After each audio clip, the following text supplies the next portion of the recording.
So we're given the equation of line L1, and we're given it in the classic y equals mx plus c form. So if we want to, we can just read off the m and the c. There they are, 3 and minus 2. The equation of line L2 is, that's a bit messier. Okay, we might have to do some work with that in a minute. Now what are we asked? We're asked to show that these two lines are parallel. What does parallel mean? Parallel means they have the same gradient. Okay, so let's work out the gradients. Well, we've already done it for line 1, haven't we? So for L1, the gradient is, let's call it M1, and the gradient is 3. And we read that straight off there. Okay, so no further explanation needed. Now, for L2, we are going to have to do a little bit of work, as I say. So 3y minus 9x plus 5 equals 0.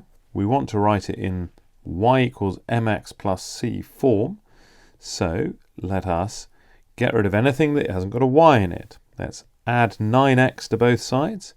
And because I'm feeling bold today, I'm going to subtract the 5 at the same time.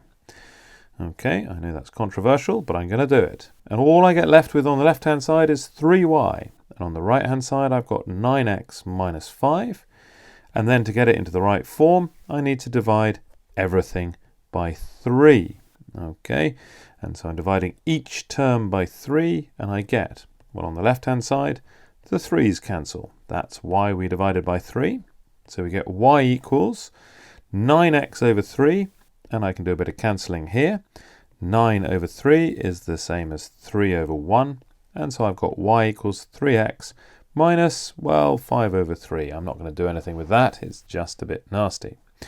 Now, what was I trying to do? Oh, yes, I needed the gradient, didn't I? So the gradient of L2, I'm going to call it M2, is, well, let's just read it off here. Y equals mx plus c, and so m is 3, or M2 is 3.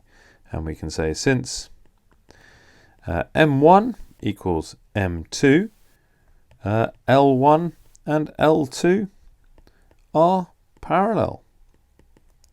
And it is as straightforward and as simple as that.